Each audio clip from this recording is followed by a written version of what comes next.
Welcome back students. Direct indirect ही चल रहा था हमारा।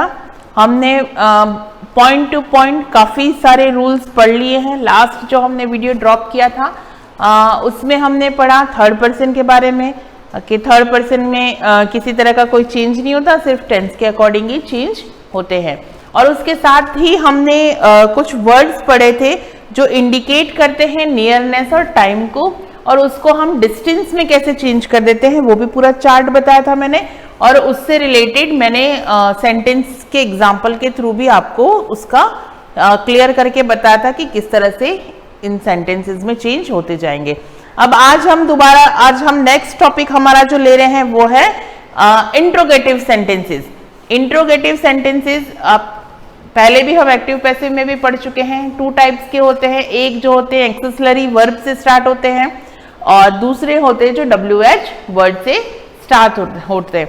अब एक्सेसरी वर्ब में कौन कौन से वर्ब्स आते हैं, sorry, is, am, are, was, were, do, does, did, has, have, had, shall, will, can, may, ये सारे जितने भी होते हैं हेल्पिंग वर्ब वो सारे एक्सेसरी वर्ब कहलाते हैं। ठीक है, तो आज हम उसके पहले बेसिक रूल्स पढ़ लेते हैं कि इंट्रोगेटिव सेंटेंसेस बनाते टाइम हमें किन किन चीजों की जरूरत पड़ती है। देखिए, अब तक जो हमने सेंटेंस पढ़े थे उनमें ये देखा था कि हमने कंजक्शन दैट का यूज किया था। अब हम कंजक्शन दैट का यूज नहीं कर रहे हैं। अब यहाँ पर इंट्रोगेटिव सेंटेंस हमारे पास टू टाइप्स के हैं, एक जो हेल्पिंग वर्ब से स्टार्ट होते हैं, तो जो सेंटेंस हेल्पिंग वर्ब से स्टार्ट हो रहे हैं उनमें हम कंजक्शन इफ लगाएंगे, और जो WH वर्ड से स्टार्ट हो रहे हैं उनमें कंजक्शन लगाने की जरूरत ही नहीं है, क्योंकि वो WH वर्ड जो है वो अपने आप में कनेक्टिव वर्ड या फिर कंजक्शन वर्ड माने जाते हैं। तो यहाँ पर हम सबसे पहला जो पॉइंट ले रहे हैं वो है हमारा इंट्रोगेटिव सेंटेंसेस का क्वेश्चंस वाले sentences.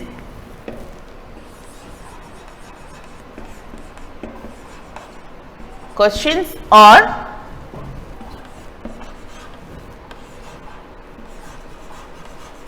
Interrogative sentences.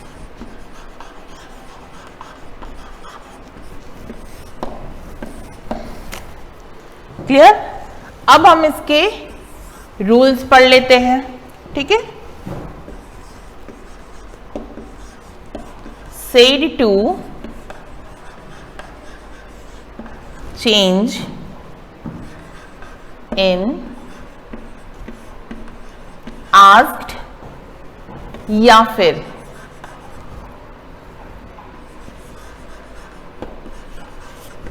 Inquired of. ठीक है, इंक्वायर्ड ऑफ थोड़ा टिपिकल पड़ता है, इजी हमारे लिए आस्क्ड ही पड़ता है, तो हम आस्क्ड ही यूज करेंगे। Second point,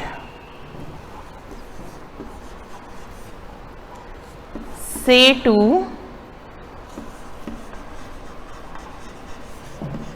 change in, ask. ठीक है, third,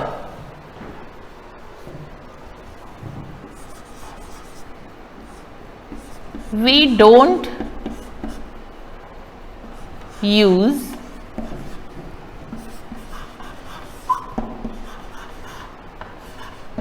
conjunction that।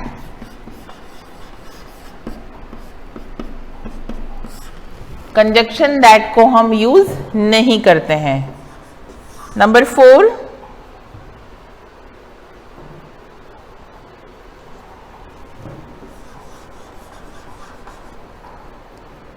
when we change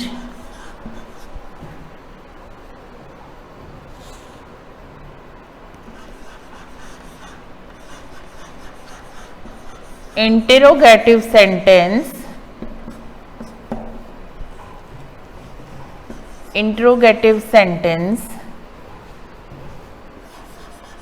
in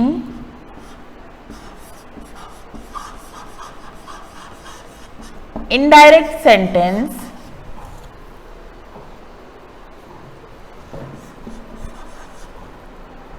then we change it in a simple sentence.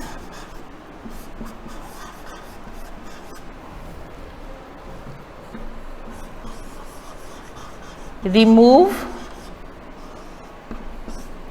question mark and use full stop. अब मैं थोड़ा सा इसको आपको बता देती हूँ कि कैसे क्या है।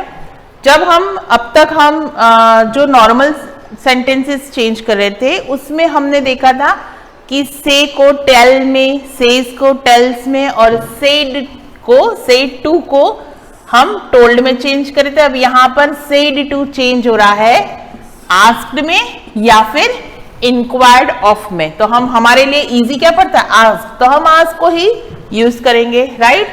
से टू को चेंज करते हैं आस्क में। अब तक से टू किस में चेंज हो रहा था? टेल में। अब क्योंकि इंट्रोगेटिव सेंटेंस है इसलिए हम इसको चेंज करेंगे आस्क में। We don't use conjunction that, हम कंजक्शन दैट को यूज नहीं करेंगे, यानी कि हमारे पास अब कोई दूसरा कंजक्शन आने वाला है। When we change interrogative sentence in direct sentence, we change it in a simple sentence. अब इस लाइन का मतलब क्या है कि जब हम इनडायरेक्ट सेंटेंस को डायरेक्ट के इंट्रोगेटिव के सेंटेंस को इनडायरेक्ट में चेंज करेंगे, तो जब हमारे पास डायरेक्ट का सेंटेंस होगा तो वो क्वेश्चन वाला है, पीछे क्वेश्चन मार्क भी लगेगा। तो जब हम उसको इनडायरेक्ट में चेंज करेंगे तब हम उसको सिंपल सेंटेंस में चेंज कर देंगे, यानी कि हेल्पिंग वर्ब जैसे नॉर्मली सब्जेक्ट के बाद आता है वैसे ही चला जाएगा और फुल क्वेश्चन मार्क हटके फुल स्टॉप लग जाएगा। मैंने लिखा है यहाँ पर remove question mark and use full stop, right. अब हम इसको थोड़ा सा समझ लेते हैं एग्जाम्पल्स के थ्रू ताकि आपको ये चीज समझ में आ जाए। तब यहाँ पर से इसके टू पार्ट्स में डिवाइड हो जाता है। एक जो मैंने कहा हेल्पिंग वर्ब या एक्सेसरी वर्ब वाला जिसका आंसर यस या नो में होता है, और एक होता है WH वर्ड वाला। तो सबसे पहला जो पार्ट है वो हम हमारा पढ़ेंगे, फर्स्ट जो है वो हमारा है यस और नो वाला।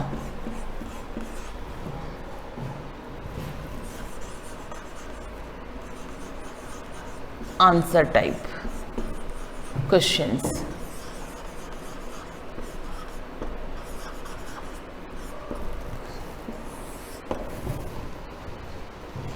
अब इसमें भी हमारा रूल नंबर 1 है कि ये एक्सेसरी वर्ब से स्टार्ट होते हैं।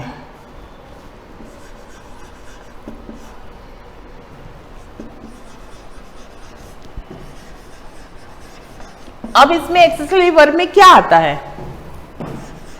Is, am, are, was, were, has, have,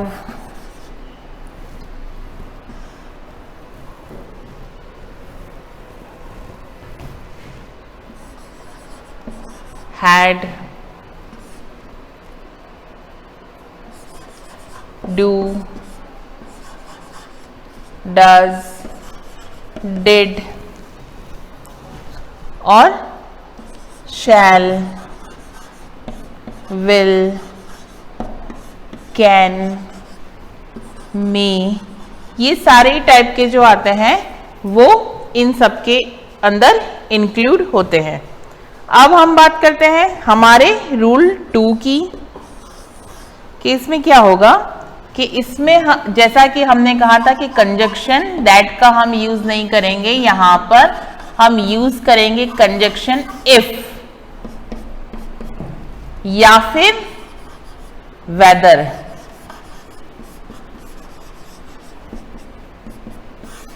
if या फिर वेदर का यूज होगा। अब हम इसके कुछ रूल्स देख लेते हैं, सॉरी एग्जाम्पल्स देख लेते हैं। Example number 1, Hari said to me comma, inverted comma, are you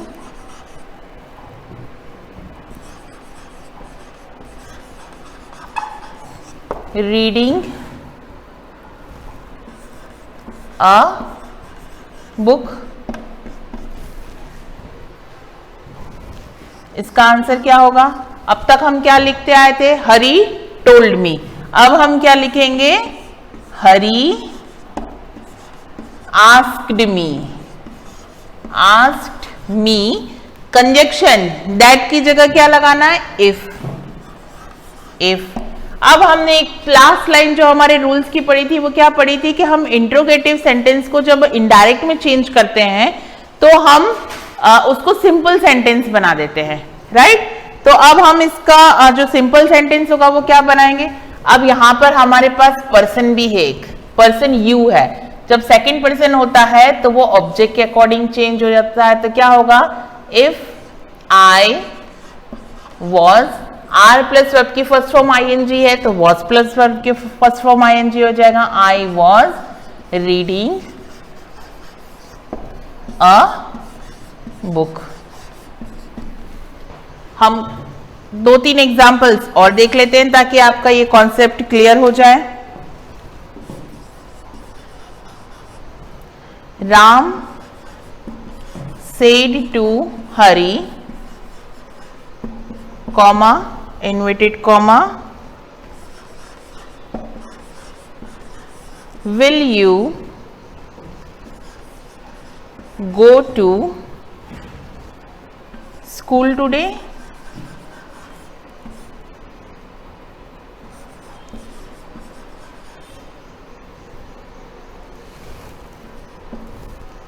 question mark, inverted comma, close. अब हम इसमें भी देख लेते हैं। सबसे पहले तो हमें क्या लगा देना है? राम आस्क्ड हरी और इफ, इतना तो हमें लिख ही देना है। अब फिर से वही बात, सेकंड पर्सन है, सेकंड पर्सन रिपोर्टिंग वर्ब के ऑब्जेक्ट के अकॉर्डिंग चेंज होगा। तो यू किस में चेंज होगा? हरी के लिए। तो हरी का यहां पर क्या यूज होगा? He would go to school. अब टुडे, टुडे किस में चेंज होगा? दैट डे में। दैट डे, ये हमारा बन गया सिंपल सेंटेंस और हमने क्वेश्चन मार्क हटा के फुल स्टॉप लगा दिया। एक दो सेंटेंस हम और देख लेते हैं। ये हमारा थर्ड एग्जाम्पल है। I said to him, comma, inverted comma, can you tell me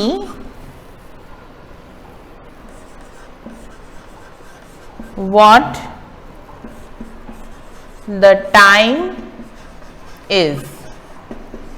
question mark, inverted comma, close. अब हम इसका सेंटेंस क्या बनाएंगे? क्या लिख लेना है हमें पहले? आई आस्क्ड हिम इफ, इतना तो लिख ही लेना है। अब पर्सन कौन सा है? सेकंड, तो चेंज किसके अकॉर्डिंग होगा? ऑब्जेक्ट के अकॉर्डिंग। तो फिर से ही बन जाएगा। कैन किस में चेंज होगा? कुड में। He could tell. अब यहां पर आया है फर्स्ट पर्सन, तो यहां पर किसके अकॉर्डिंग चेंज होगा? आई के अकॉर्डिंग। तो यहां पर आई ही है। अगर यहां पे कोई दूसरा प्रोनाउन होता तो हम उसके अकॉर्डिंग चेंज करते, लेकिन आई ही है तो हम उसको मी ही यूज करेंगे। Tell me what the time was. इसकी जगह क्या हो जाएगा? वॉज। और ये हमारा सिंपल सेंटेंस खत्म। अब आप देख रहे हैं कंटिन्यूटी में हमने पहले बेसिक रूल्स पढ़े थे डायरेक्ट इनडायरेक्ट के, फिर हमने टेंस के अकॉर्डिंग पढ़े, फिर आ गए हम पर्सन और प्रोनाउन पे, वो हमने देखे। फिर हमने person, basic, tense, person pronouns के साथ साथ फिर हम आ गए टाइम और नियरनेस वाले वर्ड्स के साथ, और अब हम चल रहे हैं इंट्रोगेटिव वर्ड के साथ। तो यहाँ पर आपको सारी कंडीशंस दिखाई दे रही हैं। बेसिक रूल्स के अकॉर्डिंग चेंज हो रहा है, पर्सन के अकॉर्डिंग चेंज हो रहा है, टेंस के अकॉर्डिंग चेंज हो रहा है। तो सारे रूल्स को हम साथ लेते हुए धीरे धीरे आगे चल रहे हैं। तो इस टाइप के सेंटेंसेस को आपको ज्यादा से ज्यादा प्रैक्टिस करनी पड़ेगी। कोई बहुत हार्डशिप नहीं है रूल्स के साथ में, रूल्स वही है, बस आप स्टेप बाय स्टेप एक एक रूल और ऐड करते जा रहे हैं। तो इनकी प्रैक्टिस करें, इनको ध्यान से रीड करें तो ये बहुत अच्छे से समझ में आ जाएंगे। Thank you.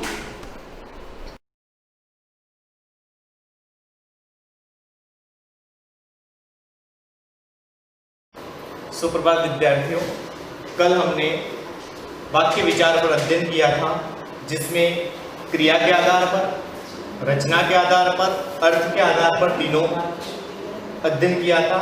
इससे ही मिलता जुलता, वाक्य से ही मिलता जुलता वाक्य शुद्धिकरण है, जो हमारे 8th क्लास, 9th क्लास और 10th तीनों में है। विशेषकर 10वीं के विद्यार्थियों के लिए वाक्य शुद्धिकरण संबंधित 2 नंबर का प्रश्न बनता है, और दोनों वाक्यों में विभिन्न प्रकार के पदक्रम हो, लिंग संबंधी हो, वचन संबंधी हो, विभिन्न प्रकार के उसके बारे में अध्ययन करना जरूरी होता है। वाक्य शुद्धि से पहले शब्द शुद्धि आता है ना। तो शब्द शुद्धि की बात करते हैं तो पहले तो शब्द शुद्धि में क्या होता है, देखो कुछ शब्द ऐसे हैं जिनको बोलने पर जो उनका हम बोले उससे हट के निकलता है, तो जिसका जो बोल रहे हैं उससे रिलेटेड, उससे संबंधित होना चाहिए। जैसे हम अहिल्या लिखते हैं, अहिल्या शब्द वास्तविकता में गलत है, इसका सही अर्थ क्या होगा, अहल्या होगा, है ना। हम अपने जीवन में कुछ न कुछ शब्द जैसे त्योहार लिख लेते हैं, तो गलती से हम त्योहार में 2 मात्रा कर लेते हैं, लेकिन वास्तविकता में देखा जाए तो त्योहार में 1 मात्रा होती है। जल्दबाजी में कभी परीक्षा शब्द लिखने के लिए कह दिया जाए, हम परीक्षा में री छोटा लिख लेते हैं, लेकिन वास्तविकता में परीक्षा में री बड़ा होगा। इस प्रकार बहुत से शब्द हैं जिनको लिखने पर हमें या ध्यान रखना चाहिए, कहीं मात्राओं का ध्यान रखना चाहिए, उनके ध्यान रखने से कहीं न कहीं विभिन्न प्रकार के अशुद्धियों से बचा जा सकता है। इन्हीं से रिलेटेड आज संबंधित अपन वाक्य शुद्धिकरण पर जाएंगे, क्योंकि वाक्य शुद्धि में ही शब्द शुद्धि समाहित है। जब शब्द शुद्ध होगा तो वाक्य भी शुद्ध होगा। वाक्य शुद्धि में अपन बात करें तो वाक्य क्या है, वाक्य शुद्धि में क्या किया जाता है उसका देखें। देखो, जिस प्रकार शब्दों के शुद्ध प्रयोग हेतु सावधानी रखी जाती है, हमने देखा अहिल्या है, अहिल्या होता है वास्तविकता में, त्योहार है, परीक्षा है, विभिन्न प्रकार के जो भी शब्द हैं उनको कैसे लिखा जाता है, आशीर्वाद है, र की मात्रा कहाँ आएगी, उज्ज्वल है। तो विभिन्न प्रकार के शब्दों को देखें तो यहाँ तो वाक्य शुद्धि में जिस प्रकार शब्दों के शुद्ध प्रयोग हेतु सावधानी रखी जाती है, उसी प्रकार वाक्य के प्रयोग के समय भी सावधानी रखना आवश्यक होता है। नहीं तो वाक्य में अशुद्धि होगी और वाक्य में दोष आ जाएगा, जिसके कारण वाक्य में त्रुटि रहने से वाक्य का सार्थक अर्थ प्रकट नहीं होगा। तो ये कौन कौन से प्रकार के आधार पर अशुद्धियां देखने को मिलती है। अनावश्यक शब्द, कुछ शब्द ऐसे होते हैं जो अनावश्यक रूप में, उन शब्दों को हटा देने पर भी अर्थ में कोई परिवर्तन नहीं होता है, अर्थ का सार्थक प्रयोग होता है, शब्द का सार्थक प्रयोग होता है। देखो, हम अनावश्यक कई बार वाक्य रचना करते समय अनावश्यक शब्द का प्रयोग कर लेते हैं। यहाँ एक ही अर्थ को दर्शाने वाले शब्दों का दोहराव विशेष रूप से दिखाई देता है। यहाँ एक ही अर्थ को दोहराने वाले शब्दों का प्रयोग होता है, 1 से 2 बार दिया होता है, उससे हमें बचना चाहिए। यहाँ कुछ वाक्य शुद्धि अशुद्ध वाक्य है, शुद्ध वाक्य है। मैं सायकाल के समय घूमना जाता हूँ। अब यहाँ देखो, सायकाल काल का अर्थ क्या है, साय में शाम के समय, काल का अर्थ समय से। अब सायकाल काल को हम समय लिखते, सायकाल के समय घूमना चाहिए या घूमने जाता हूँ। तो यहाँ पर हमें देखते हैं यहाँ का जो के समय है वो अतिरिक्त दिया गया है, अनुपयुक्त दिया गया है, इसलिए हमें अतिरिक्त से अनावश्यक शब्द से बचना चाहिए। यहाँ मैं सायकाल घूमने जाता हूँ, ठीक है, ठंडा बर्फ लाओ। अब ठंडा बर्फ लाओ, वास्तविकता में बर्फ ठंडा ही होता है, प्रकृति है उसकी। अब यहाँ पर हम सीधा बर्फ लाओ लिखेंगे क्योंकि ठंडा अपने आप में होता है, बर्फ ऐसा नहीं है बर्फ गर्म होता है। तो यहाँ फिर वह पानी से पौधों को सींचता है। अब देखें तो पौधों को सिंचाई किससे होती है? पानी से। तो अनावश्यक शब्द है पानी से, वह पौधों को सींचता है। फिर दूसरा आता अनुपयुक्त, जो उपयुक्त शब्द है उससे हट करके अनुपयुक्त शब्द का प्रयोग भी वाक्य में अशुद्धि ला देता है। तो हमें वाक्य अनुपयुक्त शब्द के प्रयोग की अशुद्धि ला देता है। अतः किस प्रसंग में क्या लिख रहे हैं यह ध्यान रखना बहुत आवश्यक है। हमें सही ध्यान रखते हुए शब्द का चयन करना चाहिए। सूखे से भूख की समस्या खड़ी होगी। अब सूखे से भूख की समस्या खड़ी होती है? नहीं, सूखे से क्या होता है? भूखमरी की समस्या खड़ी होती है। तो सूखे से भूखमरी की समस्या, आपके प्रश्न का समाधान मेरे पास है। तो यहाँ पर आपके प्रश्न का समाधान नहीं होगा, आपके प्रश्न का उत्तर मेरे पास है। तीसरा वाक्य देखिए, हमारे प्रांत के मनुष्य मेहनती है। हमारे प्रांत के मनुष्य शब्द अपने आप में अनुपयुक्त है। यहाँ पर क्या आएगा? हमारे प्रांत के लोग मेहनती है। फिर काल चक्र के पहिए से बचना संभव नहीं है। अब काल चक्र अपने आप में, चक्र में पहिया होता है, के पहिए, तो काल चक्र से बचना संभव नहीं है।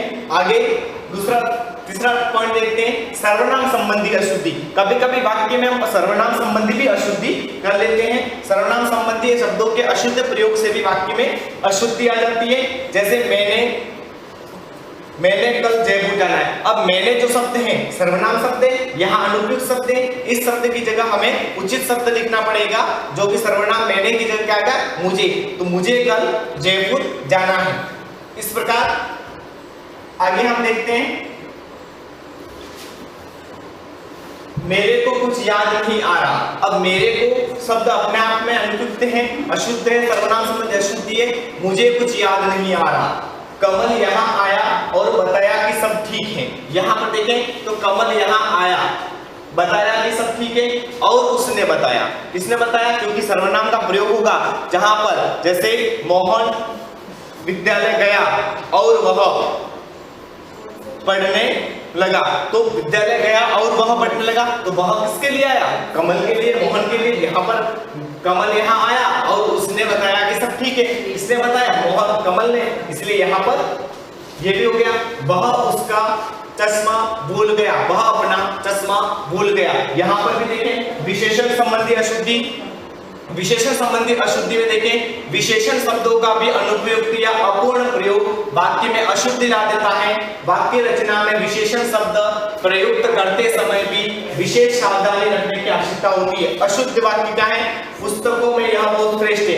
विशेषण संबंधी अशुद्धियां, पुस्तकों में यह बहुत श्रेष्ठ है, तो यह पुस्तकों में यह श्रेष्ठ है। विभिन्न प्रकार की पुस्तकें, बहुत शब्द हट जाएगा क्योंकि विशेषण संबंधी अशुद्धि है। मुझे भारी दुख हुआ। अब भारी दुख हो, हल्का दुख हो, ये कोई दुख नहीं है। मुझे दुख हुआ, बहुत दुख हुआ, भारी नहीं होता, बहुत होता है ना।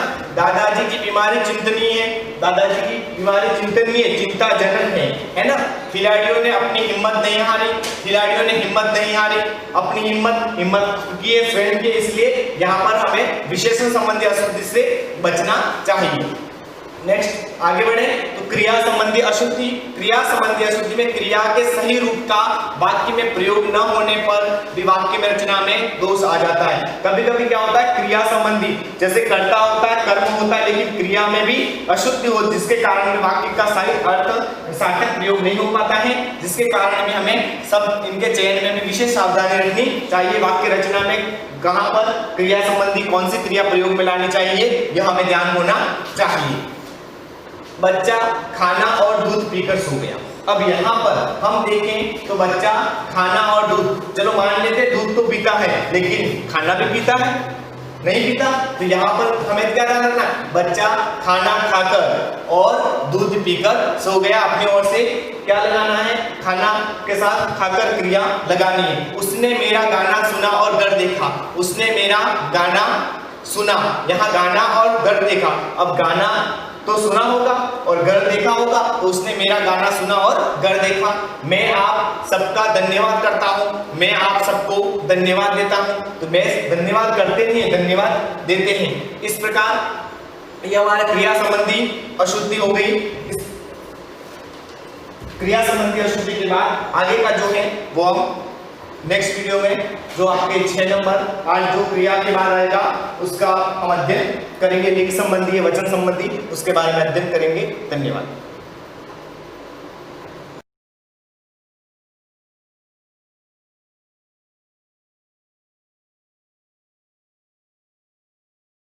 Student good morning, welcome in class. Last time मैंने आपको क्यूब के बारे में बताया था और क्यूब रूट के बारे में बताया था, पर आज हम मैं नहीं पढ़ रहे हैं क्यूब रूट, क्योंकि आगे की एक्सरसाइज भी आपके क्यूब रूट वाली है। क्लियर? अब क्यूब रूट का मीन्स मैंने आपको बताया था कि इसमें आपको फैक्टराइजेशन करना है, आपको कौन सा फैक्टर मेथड यूज़ करना है। फिर उसमें क्या करेंगे, हम 3 के पेयर में हम 1 1 सेलेक्ट करें, मतलब 3 के ग्रुप होता है उसमें, और एक परफेक्ट क्यूब रूट हम फाइंड करेंगे। क्लियर? अब जैसे इसमें एक बार मैं आपको फिर से रिवाइज करवा देती हूँ कि क्यूब रूट कैसे फाइंड करते हैं। स्टार्टिंग में मैंने आपको बताया था, जैसे मैं कोई भी एग्जांपल के थ्रू 216, क्लियर, इसका मुझे क्यूब रूट फाइंड करना है। वैसे तो we know that very well कि this is cube of 6, clear, कि ये 6 का क्यूब है। अभी ये बताना है कि ये किसका, मतलब इसका क्यूब रूट क्या है। वी नो 6, बट हमें क्या करना है, इसको शो करना है, मतलब रिप्रेजेंट करना है कि how to solve. Clear? Yes. कैसे करेंगे देखना।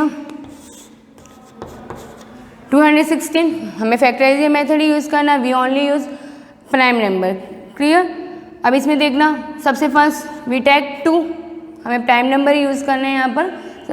2 के टेबल में 108 time, clear, again 2 54, again 2, clear, यहाँ पर हो जाएंगे आपके 27, again 2 not 3 because is not divided by 2, 27 divided by 3 9, 3,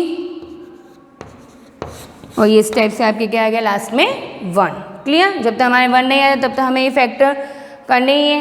clear? अब इसमें देखो क्या करना है, सब क्या लिखोगे, 216, अब इसमें pair 2 into 2 into 2 into 3 into 3 into 3। अब इसमें देखना, मैंने आपको बताया था कि इसमें आपके परफेक्ट पेयर बने चाहिए, तभी वो किसी का एक परफेक्ट क्यूब होता है वो नंबर। तो अब इसमें क्या हो जाएगा, पेयर बन रहा है 3 के, और कोई भी एक्स्ट्रा नहीं है, तो इसमें से क्या हो जाएगा 2, और यहाँ से भी क्या हो जाएगा 3, और 2 इंटू 3 को अगर आप मल्टीप्लाई करते हो तो आंसर क्या आता है, 6 आता है। तो इस टाइप से आप लिख सकते हो देयरफॉर 206 क्यूब रूट। अब जैसे यहाँ पर 3 इस सिंबल से आपको रिप्रेजेंट करना है, तो आंसर क्या आ जाएगा 6। क्लियर? इस तरह से आपके जितने भी एक्सरसाइज में क्यूब रूट है वो आपको फाइंड करने हैं, वो भी इस मेथड से। इसे आपके देखना नेक्स्ट पेज नंबर है आपके 113। इसमें देखना अब इसमें 7.1 मैं करवा रही हूँ आपको। 7.2 में देखो एक बार, find the cube root of each of the following number by prime factorisation method. अब इसमें देखो 64, 512 इसमें आपके दे रखे हैं, तो इसमें सबको आपको क्या करना है, फैक्टर मेथड ही यूज़ करना है। जैसे 512 किसका होता है, 8 का, तो ये आपके बहुत सारे इसमें दे रखे हैं, तो इन सबको क्या करना है, आपको फैक्टर मेथड के थ्रू इस टाइप से आपको इसको करना है। क्लियर? यस। अब आपके एक नेक्स्ट मेथड है, एक क्यूब रूट, जैसे हम इजीली, ये तो फैक्टर मेथड के थ्रू हो गया, ठीक है। अब जैसे बाई चांस हमें कभी डायरेक्ट क्यूब रूट फाइंड करना हो, जैसे कोई भी 3 या 4 डिजिट का, 5 डिजिट का अगर हमें क्यूब रूट डायरेक्ट फाइंड करना है, तो वो कौन सा मेथड होता है, ऑब्जर्वेशन, या उसको आप बोल सकते हो कि एस्टिमेशन मेथड। कौन सा मेथड होता है, एस्टिमेशन। मतलब उसमें हम डायरेक्ट भी, जैसे कोई बड़ा सॉल्यूशन हो तो हमें डायरेक्ट, हमें अगर क्यूब रूट फाइंड मतलब इस टाइप से नहीं करना हो और डायरेक्ट हमें उसका रूट चेक करना हो कि ये किस मतलब क्या रूट होगा इसका, तो इसके लिए भी एक मेथड है, वो भी आप देख लेना, वो मैं आपको समझा देती हूँ कि मेथड क्या होगा। ठीक है, ये तो एग्जाम्पल था, इसको नोट करने की ज़रूरत नहीं, सिर्फ इसको समझने की। ठीक है, ये मैंने एक्सप्लेन किया, वैसे मैंने आपको पहले भी बता दिया था। क्लियर? जो भी एक्सरसाइज के क्वेश्चन मैं यहाँ करवा रही हूँ वो आपको नोटबुक में करने। क्लियर? और जो मैं एग्जाम्पल के थ्रू समझाती हूँ तो वो से आपको देखना है कि किस टाइप से सॉल्व किया है मैंने। क्लियर? और होमवर्क आप प्रॉपरली करना है आपको, एक भी मिस नहीं करना है।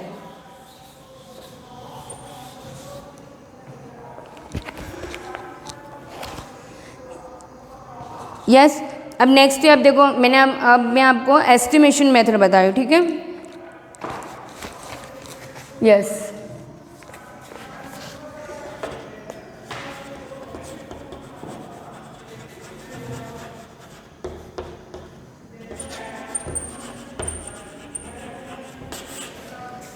इसे फर्स्ट में ले लिया,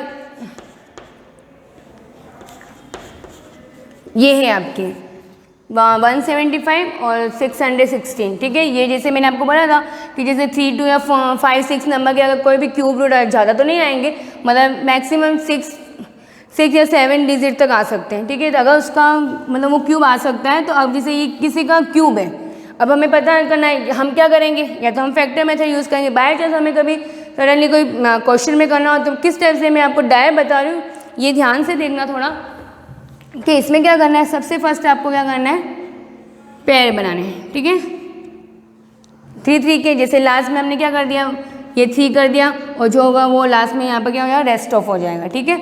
यहाँ पर ये लास्ट वाला क्या हो जाएगा, रेस्ट ऑफ, ठीक है।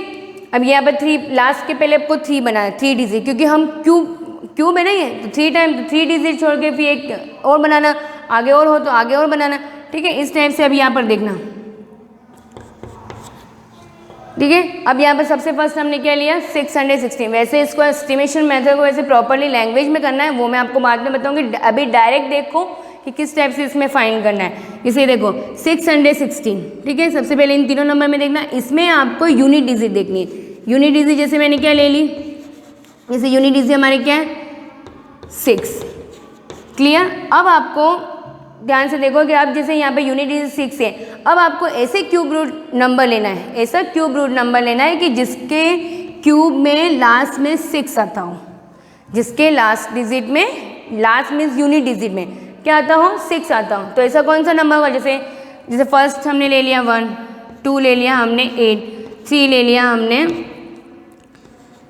हमने 27, 4 हमारे हो गया 64, 5 हो गया हमारे 125 और 6 हो गया हमारे 216, क्लियर। अब इस टाइप से हो गया, आगे और भी हो सकते हैं, पर एक बार हमने 6 में दिया, लास्ट में 6 आ गया, तो हम एक बार इसको ले सकते हैं ना इसको। अब जैसे देखो इसके लास्ट में क्या आ रहा है, 6 आ रहा है, क्लियर। अब जैसे मैंने यहाँ पर क्या लिया, जैसे यहाँ पे यूनिट डिजिट 6 है, ठीक है। तो इसका वंस मतलब मीन्स क्या कि यूनिट डिजिट का जो क्यूब रूट होगा, यूनिट डिजिट क्यूब रूट क्या हो जाएगा। सबसे फर्स्ट हमने क्या किया, 3 के हमने क्या कर दिया, इसमें पेयर बना दिए। बताया ना मैंने आपको कि 3 के पेयर, ये देखो यहाँ पहले 3 का पेयर बनाया, और यहाँ पर और भी डिजिट तो वो रेस्ट ऑफ में आ जाएगी, ठीक है, ये वो रेस्ट ऑफ में आ जाएगी। अब जैसे यहाँ पर क्या हो जाएगा, 3 के पेयर बना दिए, यूनिट डिजिट क्यूब रूट। अब पहले मैंने इसका फाइंड किया, ठीक है, इसका क्यूब रूट क्या ले लिया मैंने, 6, क्योंकि 6 के क्यूब में लास्ट यूनिट क्या आ रही है, हमारे 6 आ रही, इसलिए मैंने एक बार इसको 6 ले लिया, ठीक है। अब हमारे इन तीनों का सॉल्यूशन हो चुका है, अब इसको हमें नहीं देखना है, इन सब का हो चुका है, ठीक है। अब ये हमारे क्या हो गया, रेस्ट ऑफ। अब डिजिट क्या रह गई है, अब हमारी डिजिट क्या रह गई, 175। अब 175 में आपको क्या देखना है, 175 में ये देखना है कि 175 ऐसा आपको क्यूब नंबर लेना है, ऐसा आपको क्यूब रूट, ऐसा क्यूब रूट नंबर लो कि जिसका क्यूब इससे लेस देन हो, या तो इससे लेस देन होगा या फिर इसके इक्वल में होगा, बट आपको यहाँ पर ग्रेटर नहीं लेना। जैसे यहाँ पर दे रखा है पूरा 175, अब आपको पूरा देख लेना है कि यहाँ पर पूरा क्या दे रखा है, 175। अब 175 है, अब 175 देखो यहाँ पर, जैसे 4 का 64 हो गया, 5 का 126 हो गया, यहाँ पर 6 का 216 हो गया। अब यहाँ पर देखो 175 से ज़्यादा हो गया, ये ग्रेटर हो गया, तो हम क्या लेंगे, ये 125, और 125 का क्यूब रूट क्या है, हमें तो क्यूब रूट फाइंड करना है। ये जो मैंने क्या बोला, एस्टिमेशन मेथड से हम क्यूब रूट फाइंड कर रहे हैं। ये क्यूब है, ये क्या है, क्यूब है, और हम क्या फाइंड कर रहे हैं, क्यूब रूट फाइंड कर रहे हैं, तो हमें क्यूब ही लेना है, हमें क्यूब रूट नहीं लेना है।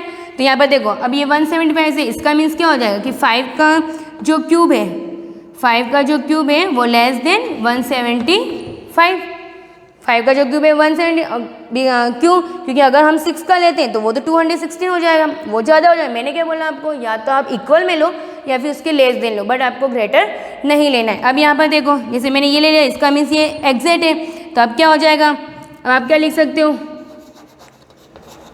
कि 10 डिजिट का क्यूब रूट क्या हो जाएगा, 10 डिजिट क्यूब रूट,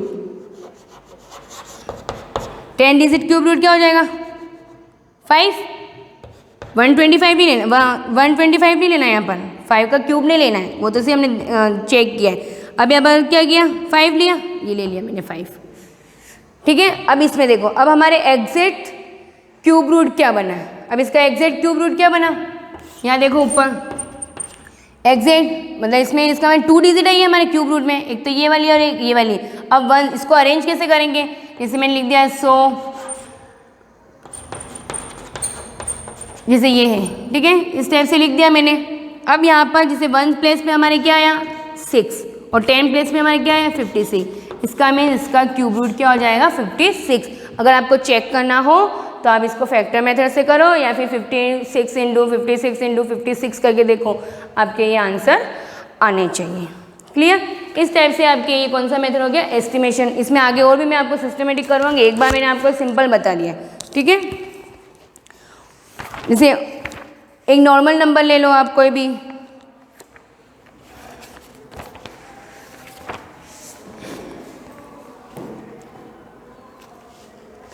इस देखना, इसी में आप देखना एक बार और समझ लो थोड़ा बहुत।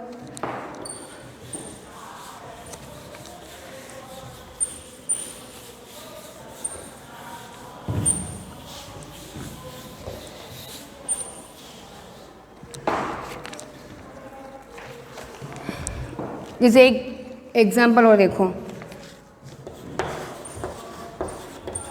ये है। अब इसका आपको एस्टिमेशन फाइंड करना है, ठीक है। एस्टिमेशन मेथड से आप क्या फाइंड करोगे क्यूब रूट। अब इसमें देखो सबसे फर्स्ट हम क्या बनाएंगे पेयर। अब इसमें यहाँ पर 2 डिजिट ही है तो कोई बात नहीं, इसको रेस्टो में जितनी हो वो सब एक साथ लेनी है। अब यहाँ पर जैसे मैंने पेयर बना दिया, लास्ट के आपको 3 से स्टार्ट है बिकॉज हम क्यूब रूट फाइंड कर रहे हैं, ठीक है। अब इसमें देखो मैंने क्या बोला था आपको, लास्ट की डिजिट देखनी है यूनिट डिजिट 4। अब इसमें आपको ऐसा क्यूब रूट बताना है कि जिसके क्यूब में लास्ट यूनिट क्या आ जाएगी, लास्ट डिजिट यूनिट डिजिट 4। अब चेक करो, 1 का फिर से मैंने बताया 2, 1 का 1, फिर 2 का नेक्स्ट 8, 3 का आपके 27, 4 का आपके 64, 5 का 125। अब देखो यहाँ 4 आ रहा है तो एक बार हम क्या ले लेंगे 4 का ले सकते हैं, एक बार हम क्यूब रूट क्या लेंगे 4 ले सकते हैं ना। तो यहाँ पर देख क्या करेंगे, जैसे हमने ले लिया यहाँ पर वी टेक यूनिट डिजिट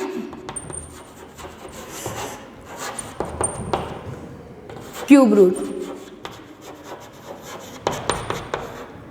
4, ठीक है। एक बार हमने 4 ले लिया क्योंकि 4 के क्यूब में लास्ट यूनिट डिजिट क्या आ रही है 4 आ रही है, एक बार हमने 4 ले लिया। अब देखो रेस्टो, अब मैंने कहा था इन तीनों को ड्रॉप करो, हो गया इसका। अब लास्ट, अब आपके क्या है 13। अब 13 में मैंने आपको क्या बताया था कि ऐसा आपको क्यूब नंबर लेना है कि जिसका क्यूब क्या है या तो इससे लेस देन हो या फिर इसके इक्वल में हो। अब चेक करो यहाँ पर 1 का 1, 2 का 8, 3 का 27। अब देखो 27 इज ग्रेटर 13 से, तो यहाँ पर क्या लिख सकते हो कि, तो हम क्या लेंगे एग्जैक्टली 8 ले लेंगे यहाँ पर, तो 2 cube less than 13, so we take क्या हो जाएगा 10 प्लस क्यूब रूट। अब 10 प्लस क्यूब रूट क्या हो जाएगा 10 प्लस क्यूब रूट। अब इसका देखो यहाँ पर जैसे 8 है तो यहाँ पर 8 नहीं लेना है, हमें इसका क्यूब रूट लेना है, तो इसका क्यूब रूट क्या हो जाएगा 2, ठीक है। अब पूरा कंप्लीट हो गया। अब लिख देना फिर देयरफॉर करके, जैसे आपके नंबर है इक्वल्स टू, अब जैसे मैंने इसको अरेंज किया कैसे करेंगे, जैसे 4 है 1 प्लेस पर और 2 प्लेस सेकेंड मीन्स 10 प्लेस पे क्या है 24।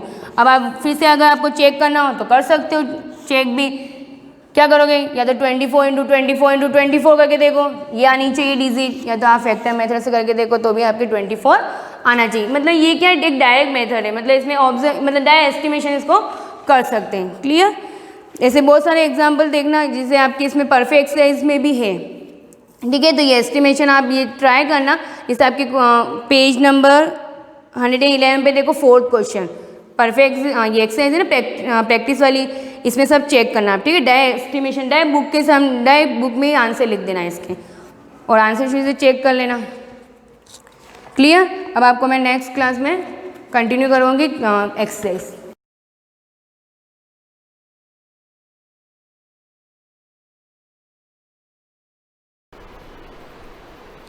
गुड मॉर्निंग स्टूडेंट्स, हम ज्योग्राफी का सेकंड चैप्टर पढ़ रहे थे, land, soil, water natural vegetation and wild life. इसके अंदर अपने 2 पार्ट हो गए थे, लैंड और सोइल, और 3rd पार्ट अपने चल रहा था वाटर। उसके बारे में वाटर का कितना % अपने अर्थ प्लेनेट के ऊपर है, अर्थ प्लेनेट को ब्लू प्लेनेट कहा जाता है, कितना प्रतिशत फ्रेश वाटर है, कितना प्रतिशत सैलाइन वाटर है, पानी का हम क्या क्या यूजेस करते हैं, ये सारी चीज़ें हमने पढ़ ली थी। और लास्ट एक मैंने बहुत इंपॉर्टेंट टॉपिक आपको पढ़ाया था, वाटर साइकिल। वो आपने नोटबुक में ड्रॉ भी कर लिया होगा, कैसे उसको बताया था मैंने, और उसको एक्सप्लेन भी, जो मैंने लाइन्स अंडरलाइन करवाई है वो लिख के, उसके बाद मैंने जैसे बताया था आपको एरो बना के उसको मेंशन करना है, आपको ज़्यादा डिटेल से उसके बारे में नहीं लिखनी है। ये सब हमने देख लिया था।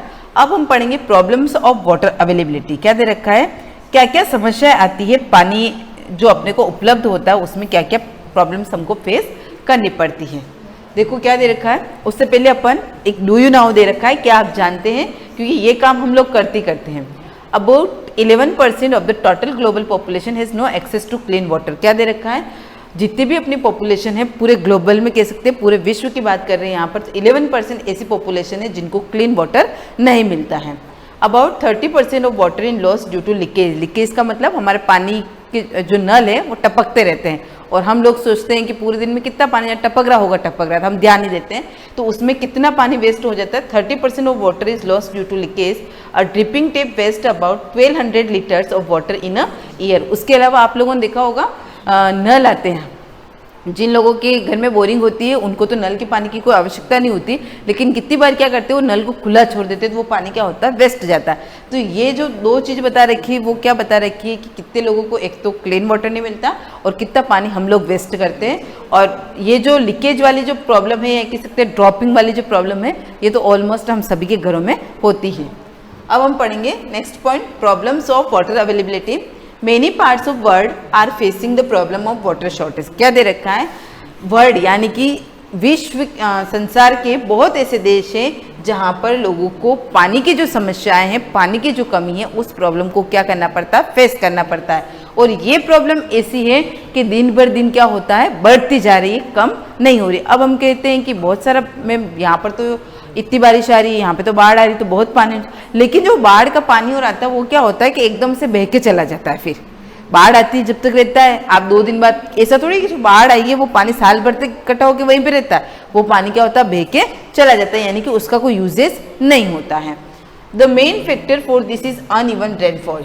अब इसका मेन फैक्टर क्या दे रखा है, मेन प्रॉब्लम क्या बता रखी है, अनइवन रेनफॉल। जो मैं आपको बता रही हूँ, अनइवन रेनफॉल का मतलब क्या होता है, कहीं पर तो ज़्यादा बारिश होती है और कहीं पर कम बारिश होती है। अब हम लोग देखते हैं ना, पूरे साल भर कभी भी बारिश आ जाती है, गर्मी के मौसम में भी आ जाती है, सर्दी के मौसम में भी आ जाती है, बारिश के मौसम में भी आनी चाहिए, तो अभी इतनी होती नहीं है।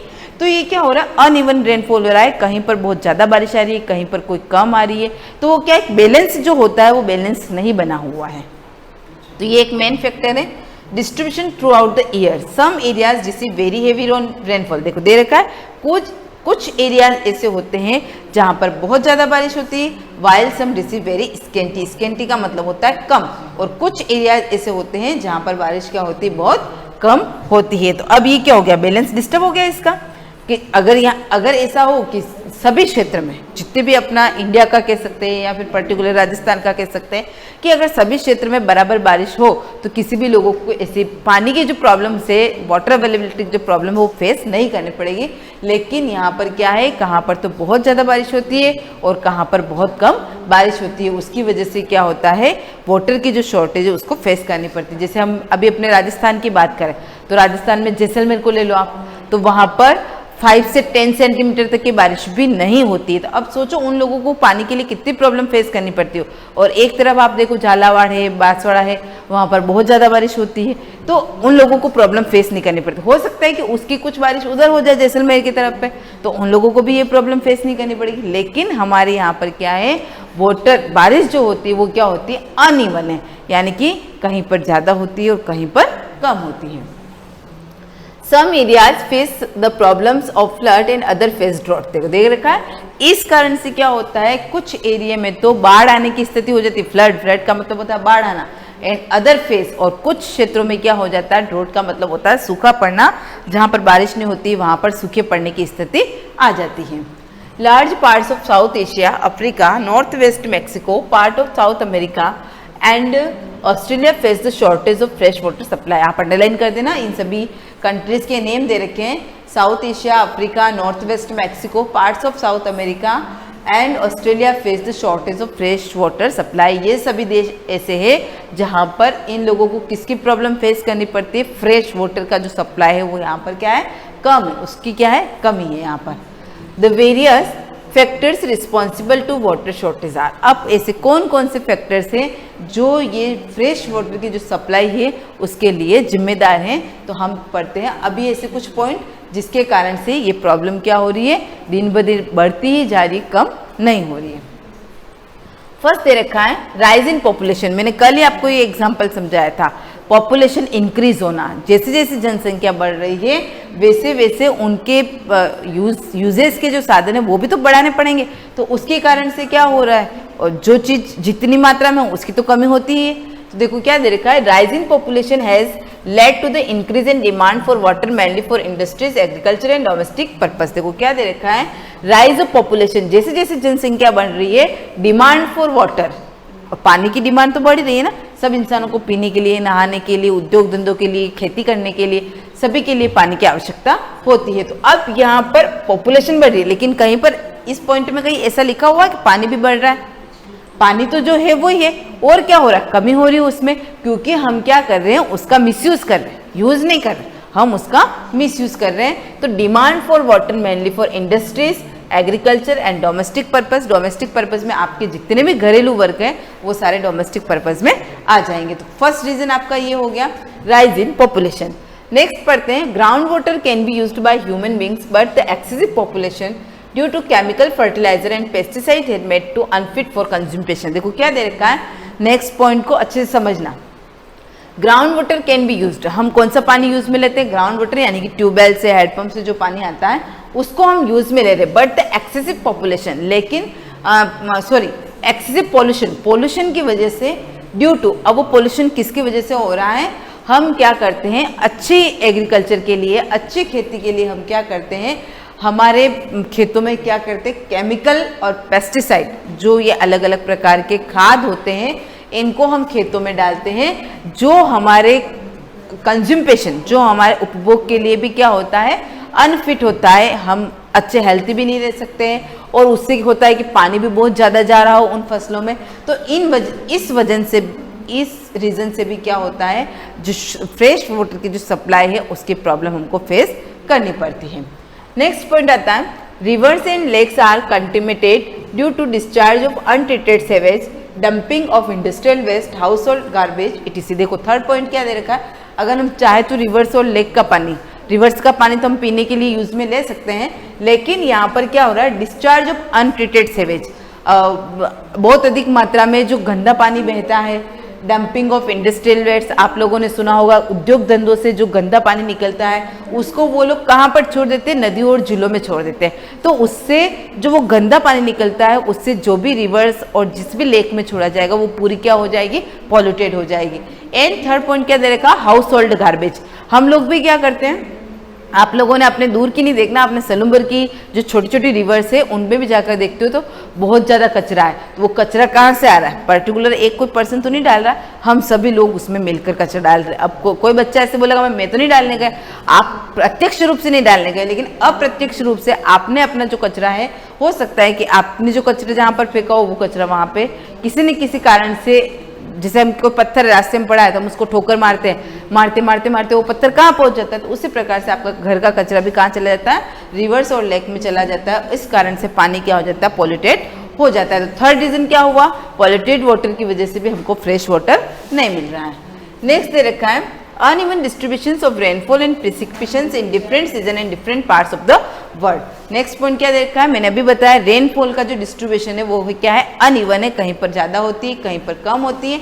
एंड प्रिसिपिटेशंस इन डिफरेंट सीजन, मैंने आप लोग कल बताया जो बारिश होती है वो अलग अलग सीजन में अलग अलग पार्ट में अलग अलग जगह पे अलग अलग तरीके से होती है, उसकी वजह से भी जो फ्रेश वाटर है वो हमको नहीं मिल पाता है। जैसे कि अभी हमें बारिश के मौसम में बहुत ज़्यादा पानी की आवश्यकता होती है और अभी वाली बारिश काम की, लेकिन अभी बारिश नहीं हो के फिर गर्मी के मौसम में होती है, वो पानी इतना कह सकते कि अच्छा नहीं होता होगा या फिर वो उस समय कुछ काम का नहीं होता होगा।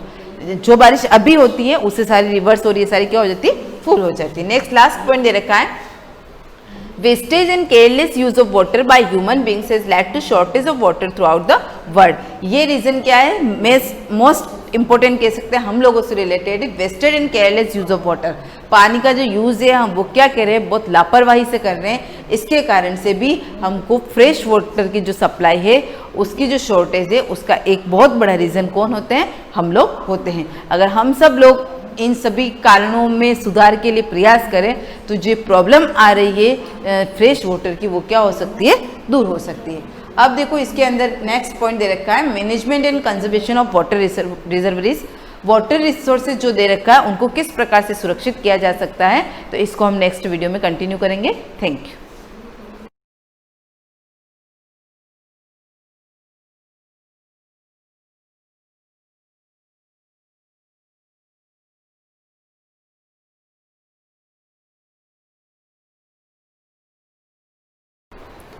Good morning class 8 part 17 continue करेंगे। एंड होगा ये लेसन का माइक्रो ऑर्गेनिज्म जो पढ़ रहे हैं इतने लंबे टाइम से। उसके बाद में यहाँ पे जैसे फूड प्रिजर्वेशन और ये सब लास्ट क्लास में प्रीवियस क्लास में देखा था हमने। अब है माइक्रो ऑर्गेनिज्म का नाइट्रोजन साइकिल, यानी नाइट्रोजन यानी N2 जो अभी तक पढ़ चुके हैं हम कि बार बार की एटमॉस्फेरिक नाइट्रोजन को बैक्टीरिया जो होते हैं वो कन्वर्ट करके प्लांट को प्रोवाइड करवाते हैं। नाइट्रोजन का इंपॉर्टेंट रोल होता है प्लांट में, इसलिए उनको ज़रूरत होती है। हर प्लांट को ज़्यादा नहीं पर कुछ अमाउंट में भी पर इसकी ज़रूरत होती है। नाइट्रोजन साइकिल कैसे चलता है इस चीज़ को पढ़ेंगे। यहाँ तक हमने देखा था स्टोरेज और पैकिंग, यानी कि हम फूड को प्रिजर्व करने के मेथड कौन कौन से अपना सकते हैं, किस तरह से हम फूड को सेफ रख सकते हैं। Our atmospheric contains about 78% nitrogen which exists in molecular form as N2। मतलब ये कि हमारी एटमॉस्फेयर में 78% नाइट्रोजन एग्जिस्ट करती है जिसका मॉलिक्यूलर फॉर्मूला है N2। Nitrogen in as essential constituent of living organism, सारे लिविंग ऑर्गेनिज्म के लिए एक एसेंशियल कंपोनेंट है nitrogen. It is an important component of protein nucleic. इसके अंदर क्या क्या चीज़ें ऐड होती है ना, नाइट्रोजन का अगर कंपोनेंट की बात करें कि कौन कौन सी चीज़ें इसके अंदर होती है तो एक है protein, nucleic acid, chlorophyll and many other compound. इन सबसे मिलकर बना होता है nitrogen. The atmospheric nitrogen can not be used in the elemental form directly by the plants and animal. आपको पता है ये चीज़ हमने पहले भी पढ़ाई है, नाइट्रोजन फिक्सेशन में पढ़ाया था कि एटमॉस्फेयर में ऐसी नाइट्रोजन अवेलेबल होती है जिनको डायरेक्टली प्लांट या एनिमल उसको नहीं ले पाते हैं, तो उनकी हेल्प करने कौन आ जाते हैं, कुछ बैक्टीरिया, सारे नहीं कुछ bacteria. It has to be converted into compound of nitrogen. मतलब जो एलिमेंट्री नाइट्रोजन है उसको कंपाउंड नाइट्रोजन में चेंज करके प्लांट्स या एनिमल्स को प्रोवाइड करवाना वो कहलाता है नाइट्रोजन फिक्सेशन। लाइक नाइट्रेट्स, यानी नाइट्रोजन को नाइट्रेट में चेंज करवा के प्लांट को या एनिमल को देना। Certain bacteria and blue green algae, इसको शॉर्ट में बोल सकते हैं BGA। कुछ बैक्टीरिया और BGA ये मिलकर क्या करते हैं, present in the soil do this process of conversion. मतलब कुछ ब्लू ग्रीन एल्गी और कुछ सर्टेन टाइप के बैक्टीरिया ये मिलके क्या करते हैं, नाइट्रोजन के कंपाउंड को चेंज करते हैं, यानी एलिमेंट्री नाइट्रोजन को कंपाउंड नाइट्रोजन यानी नाइट्रेट में कन्वर्ट करके। तो ये कन्वर्जन का काम कौन करते हैं, BGA और bacteria. Once nitrogen is converted into usable it can be taken up by plants from the soil through their root system. पढ़ चुके हैं ना ये, आप रीडिंग भी लगाओ तो अब आपको समझ में आ रहा होगा कि किस तरह से एक बैक्टीरिया प्लांट की रूट में आ करके एटमॉस्फेरिक नाइट्रोजन को कंपाउंड नाइट्रोजन में चेंज करके प्लांट को दे रहा है, और प्लांट की जो भी रिक्वायरमेंट होती है नाइट्रोजन को लेकर, जो भी प्रोसेस जो भी रिएक्शंस होती है वो फुलफिल या कंप्लीट हो जाती है। देयर रूट सिस्टम, रूट से ही आती है। Then this compound are used for the synthesis of the plant protein and other compound. Animal in turn get this protein from the plants on which they feed. वही है, animals को कहाँ से मिल रही है, देखो प्लांट को बैक्टीरिया ने नाइट्रोजन दिलाई, प्लांट के पास नाइट्रोजन आ गई बैक्टीरिया के थ्रू। अब बैक्टीरिया के थ्रू प्लांट में नाइट्रोजन आ गई और प्लांट के थ्रू एनिमल्स ले लेंगे, एनिमल्स प्लांट को खाएंगे, प्लांट प्रोडक्ट्स को खाएंगे। तो इस तरह से एनिमल्स में इनडायरेक्टली कहो पर उसमें भी क्या आ जाएगी, नाइट्रोजन या प्रोटीन का अमाउंट उसमें पूरा हो जाएगा। Plant on which they feed, it has to be changed to nitrate before it can be used by plants. Plants can use the nitrogen in the form of nitrate to make protein and animals get their nitrogen from plant protein. When they eat plant and plant product. वही line जो मैंने आपको समझाई कि एक bacteria से plant को nitrogen मिली और प्लांट से किसी भी ऑर्गेनिज्म या किसी भी लिविंग ऑर्गेनिज्म एनिमल को भी नाइट्रोजन इनडायरेक्टली मिल जाती है। But how is nitrogen gas changed into nitrate we understand by looking at the diagram given ahead. लेकिन यहाँ पर किस तरह से हमको जो नाइट्रोजन थी वो किस तरह से नाइट्रोजन गैस चेंज हो करके नाइट्रेट्स में मिली, मतलब नाइट्रोजन गैस नाइट्रेट में चेंज होकर प्लांट किस तरह से लेता है ये समझना ज़रूरी है। किस तरह से एक गैस सॉलिड फॉर्म में चेंज हो जाती है और फिर वो उसको प्लांट को मिल जाती है, ये हम समझेंगे एक साइकिल से। आगे पेज पे आ रहा है। फर्स्ट जैसे यहाँ पे दे रखा है डिके बैक्टीरिया, किस तरह से प्लांट को एक नाइट्रोजन कंपाउंड मिल सकता है। फर्स्ट है decay bacteria. This bacteria break down dead remains and animal waste releasing ammonium compound into the soil. This process is called ammonification. ammonification में क्या होता है कि जो भी बैक्टीरिया होते हैं ये क्या करते हैं, कोई भी डेड रिमेन्स पार्ट होता है, किसी एनिमल का डेड पार्ट होता है, किसी प्लांट का एनिमल वेस्ट होता है, वेस्ट प्रोडक्ट होता है, डेड पार्ट होता है, तो उन डेड पार्ट से वो बैक्टीरिया उसका क्या निकाल देते हैं, नाइट्रोजन को रिलीज कर देते हैं और फिर क्या चेंज कर देते हैं उसको अमोनियम कंपाउंड में। कहाँ पर, सॉइल के अंदर। अब उस सॉइल से उस प्लांट को क्या मिल जाएगा, अमोनियम कंपाउंड, जिसके अंदर क्या आ जाएगी, nitrogen. This process is called ammonification. इस प्रोसेस को हम क्या बोल सकते हैं, अमोनिफिकेशन, जिसमें क्या होता है बैक्टीरिया ब्रेक डाउन करके अमोनियम कंपाउंड को प्लांट को प्रोवाइड करवा देते हैं। नेक्स्ट सेकेंड स्टेप क्या है देखते हैं हम, नाइट्रीफाइंग। उससे पहले ये पॉइंट्स पढ़ लेते हैं, देन हम ये जो यहाँ पर साइकिल बना हुआ है वो इजीली फिर समझ में आएगा।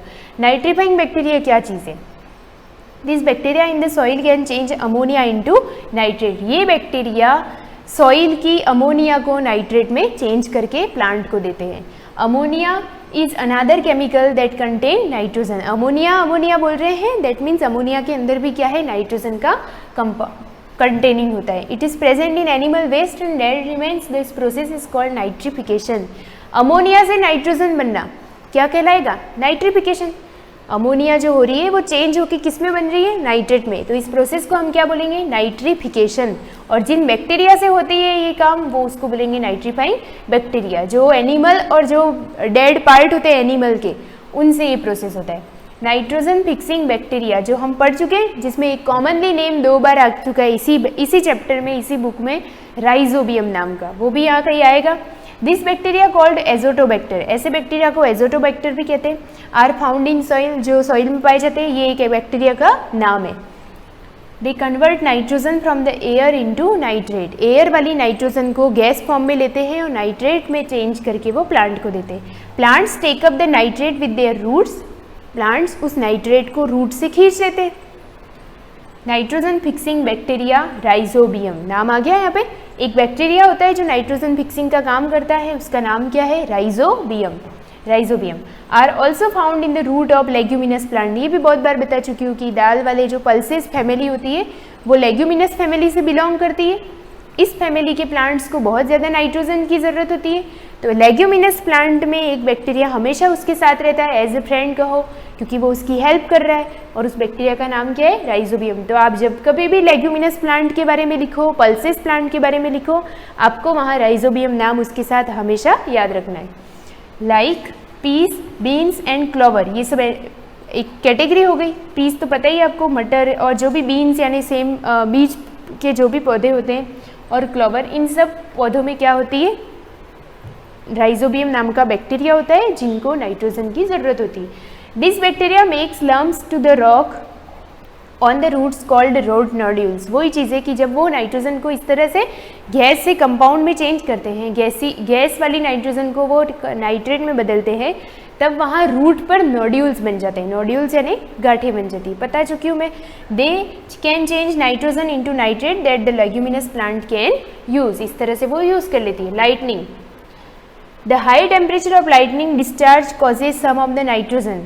The high temperature of lightning, बहुत ज़्यादा जब हाई टेम्परेचर हो जाता है तो लाइटनिंग जो होती है वो किसका डिस्चार्ज करती है, नाइट्रोजन का। ये भी याद रखने जैसा पॉइंट है। And oxygen in the air to combine and form oxide of nitrogen. इस तरह से जो ऑक्सीजन एयर में होगी वो उस नाइट्रोजन से कंबाइन हो जाएगी, एयर में जो ऑक्सीजन है वो उस नाइट्रोजन से कंबाइन हुई तो क्या बनेगा, ऑक्साइड्स ऑफ नाइट्रोजन यानी nitrous oxide. This oxide in the rain are washed into the soil as acid, weak acid, where they form nitrate. वही है नाइट्रस ऑक्साइड.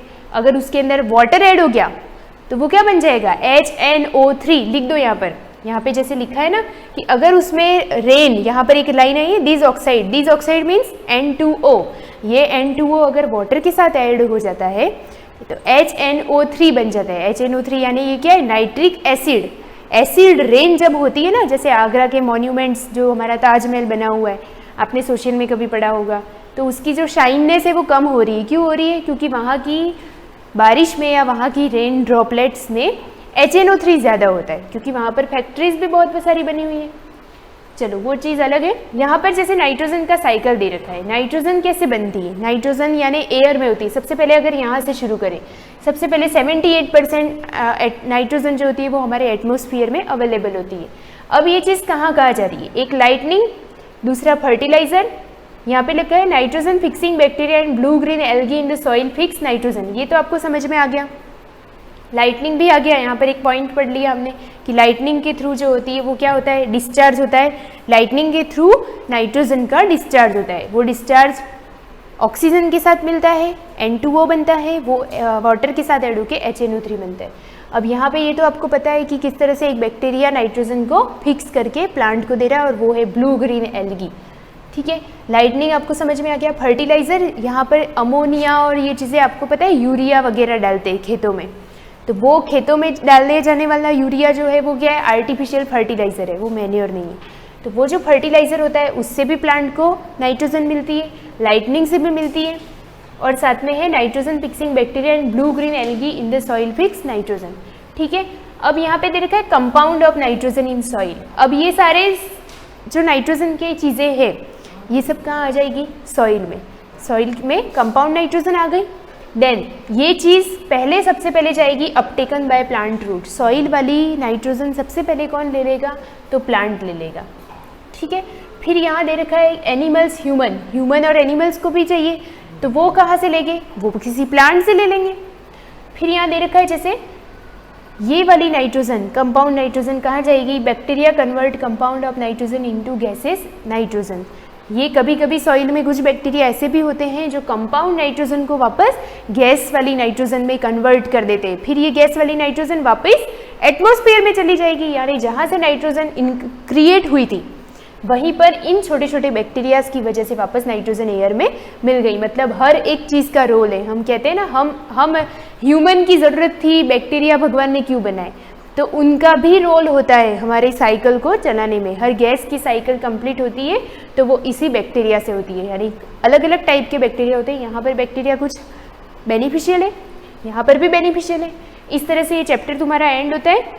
अब ये जो है इनमें से जितने क्वेश्चन आपको मिलते हैं बुक में से आपको ढूंढ के बुक में फिलअप करने हैं, MCQs वगैरह फिलअप करने हैं, और बाकी जो वेरी शॉर्ट है वो आपको नोटबुक में होमवर्क की तरह करके लेके आने हैं. मैं नोटबुक कभी भी चेक कर सकती हूँ, आप प्लीज़ होमवर्क करिएगा. Thank you.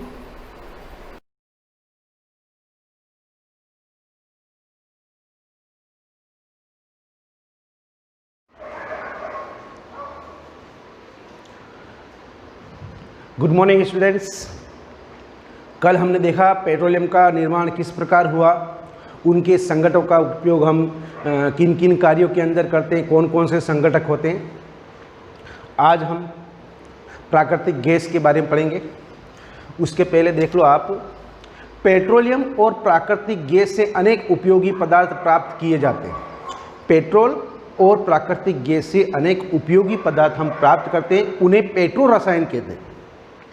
कभी परिभाषा आ जाए पेट्रो रसायन किसे कहते हैं, तो पेट्रोलियम और प्राकृतिक गैस से अनेक उपयोगी पदार्थ प्राप्त किए जाते हैं, इन्हें हम पेट्रो रसायन कहते हैं. इनका उपयोग अपमार्जक रेशे जैसे पॉलिस्टर, नायलॉन, एक्रिलिक, पॉलीथीन और अन्य मानव निर्मित प्लास्टिक आदि के उद्योग निर्माण में किया जाता है. प्राकृतिक गैस से प्राप्त हाइड्रोजन गैस का उपयोग उर्वरक, जो खेतों में हम डालते हैं खाद के रूप में, उर्वरक के उत्पादन हेतु किया जाता है. अपने बहुत अधिक व्यावसायिक महत्व के कारण पेट्रोलियम को काला सोना भी कहते हैं, पेट्रोलियम को काला सोना कहते हैं, ये याद रखना। अब देखिए प्राकृतिक गैस एक बहुत महत्वपूर्ण जीवाश्म ईंधन है। यह भी जीवाश्म ईंधन, जैसे कोयला और पेट्रोलियम जीवाश्म ईंधन है, उसी प्रकार पेट्रोलियम भी जीवाश्म ईंधन है, क्योंकि इसका परिवहन पाइपों द्वारा सरलतापूर्वक हो जाता है। प्राकृतिक गैस को उच्च दाब पर संपीड़ित प्राकृतिक गैस CNG के रूप में भंडारित किया जाता है। CNG का फुल फॉर्म आप याद कर लीजिए, संपीड़ित प्राकृतिक गैस। CNG का उपयोग ऊर्जा उत्पादन हेतु किया जाता है। अब इसका उपयोग परिवहन वाहनों में ईंधन के रूप में किया जा रहा है, क्योंकि यह कम प्रदूषणकारी है और यह एक स्वच्छ ईंधन है। CNG का उपयोग गाड़ियों में किया जा रहा है, जैसे आपने CNG वाले ऑटो देखे होंगे, उनके अंदर CNG गैस का उपयोग किया जाता है। क्यों? क्योंकि यह प्रदूषण कम करती है। CNG का अधिक लाभ यह है कि इसे घरों और कारखानों में सीधा जलाया जा सकता है, जहां इसकी आपूर्ति पाइप के माध्यम से आसानी से की जा सकती है। CNG का उपयोग घर में भी कर रहे हैं हम, गैस के चूल्हों में, कारखानों में भी कर रहे हैं, ठीक है ना। पाइपों का ऐसा जाल बड़ौदा, गुजरात, दिल्ली के कुछ भागों और अन्य स्थानों पर भी उपलब्ध हैं, जो घरों के अंदर पाइपलाइन से जोड़ दिए गए हैं, ताकि आपके सीधे ये पाइपलाइन की सहायता से ये गैस आपके घर तक पहुंच जावे और आराम से आप ईंधन के रूप में इसका उपयोग करो। प्राकृतिक गैस का उपयोग प्रारंभिक पदार्थ के रूप में बहुत से रसायनों, उर्वरकों के औद्योगिक निर्माण में किया जाता है। भारत में प्राकृतिक गैस के विशाल भंडार हैं। मेन पॉइंट याद रखना कि हमारे देश में प्राकृतिक गैस त्रिपुरा, राजस्थान, महाराष्ट्र और कृष्णा गोदावरी डेल्टा में पाई जाती है। हमारे देश में किस किस जगह में पाया जाता है? त्रिपुरा में, राजस्थान, महाराष्ट्र, कृष्णा गोदावरी डेल्टा में। अच्छा, जो ये पेट्रोलियम या जो भी पदार्थ है प्राकृतिक गैस, क्या इनको हम प्रयोगशाला के अंदर बना सकते हैं? तो नहीं। क्यों? क्योंकि इनको बनाने में लाखों वर्ष लगते हैं। अब देखो, कुछ प्राकृतिक संसाधन सीमित है। प्राकृतिक संसाधन जैसे जीवाश्म ईंधन हुआ, वन, खनिज आदि समाप्त होने वाले ये संसाधन है। कौन कौन से? जीवाश्म ईंधन जैसे कोयला है, पेट्रोलियम है, प्राकृतिक गैस है, यानी कि ये प्राकृतिक संसाधन जैसे वन, खनिज आदि समाप्त होने वाले होते हैं। क्या आप जानते हैं कि कोयला और पेट्रोलियम जीवाश्म ईंधन है, मृत जीवों के ईंधन में परिवर्तन के लिए लाखों वर्ष का समय लग जाता है। दूसरी ओर इनके ज्ञात कुछ भंडार कुछ 100 वर्ष और चलने वाले। इसके अतिरिक्त इन ईंधनों को जलना वायु प्रदूषण का प्रमुख कारण है। देखो, इनके भंडार बहुत ही सीमित है, अधिक से अधिक ये 100 वर्ष तक और चल सकते हैं, ठीक है ना। और इनको जलाने से प्रदूषण भी होता है, तो इनका संबंध विश्व उष्णन से भी है। अतः यह आवश्यक है कि हम ईंधनों का उपयोग तभी करें जब नितांत आवश्यक हो। इसके परिणाम स्वरूप पर्यावरण बेहतर बनेगा, विश्व उष्णन का कम खतरा रहेगा। विश्व उष्णन, ग्लोबल वार्मिंग, ठीक है ना। तो इनके भंडार सीमित है, हमें इनको आवश्यकता के अनुसार ही उपयोग में लेना चाहिए। भारत पेट्रोलियम संरक्षण अनुसंधान संघ PCRA, ठीक है ना, लोगों को सलाह देती है कि गाड़ी चलाते समय किस प्रकार हमें पेट्रोल और डीजल बचावें। यानी कि भारतीय संरक्षण अनुसंधान संगठन हमें सलाह देती है कि हम गाड़ी को किस प्रकार चलावें ताकि पेट्रोल और डीजल की बचत हो। देखिए, जहां तक संभव हो गाड़ी समान और मध्यम गति से चलावें, यानी कि आप धीरे ही चलावें, उसकी स्पीड कम रखें। यातायात लाइटों पर अथवा जहां आपको प्रतीक्षा करनी हो गाड़ी का इंजन बंद कर देवें। अगर सिग्नल बंद है तो आप भी अपनी गाड़ी को बंद कर दीजिए ताकि आपके पेट्रोल या डीजल अधिक खर्च नहीं हो। टायरों का दाब सही रखें, यानी कि हवा का जो प्रेशर है वो टायर में बराबर होना चाहिए। गाड़ियों का नियमित रख रखाव सुनिश्चित किया जाए, यानी कि गाड़ी को समय समय पर सर्विसिंग कर लेवें, जिससे आपके पेट्रोल और डीजल की बचत होगी। अब देखिए, हमने इस लेसन में क्या क्या देखा। कोयला, पेट्रोल और प्राकृतिक गैस जीवाश्म ईंधन हैं, क्योंकि ये मृत अवशेषों से प्राप्त होते हैं। जीवाश्म ईंधन का निर्माण सजीवों के मृत अवशेषों से लाखों वर्ष पूर्व में हुआ था। जीवाश्म ईंधन समाप्त होने वाले संसाधन हैं। कोक कोलतार और कोयला गैस, कोयले से प्राप्त उत्पाद है। ये तीन उत्पाद है, कोक, कोलतार और कोयला गैस, ये है कोयले से प्राप्त होता है। पेट्रोलियम के परिष्करण से पेट्रोलियम गैस, पेट्रोल, डीजल, मिट्टी का तेल, पैराफिन, मोम, स्नेहक तेल आदि प्राप्त होते हैं। ये सभी इनके संघटक है जिनका उपयोग हम अलग अलग कार्यों में कर रहे हैं। कोयले और पेट्रोलियम के संसाधन सीमित है, हमें इनका न्यायोचित उपयोग करना चाहिए, यानी कि आवश्यकता के अनुसार ही करना चाहिए। तो आप एक बार फिर इस लेसन को पढ़ लो और जो भी मेन पॉइंट है अपनी कॉपी के अंदर नोट कर लें और इसके क्वेश्चन आंसर अपनी नोटबुक के अंदर नोट कर लें। Thank you.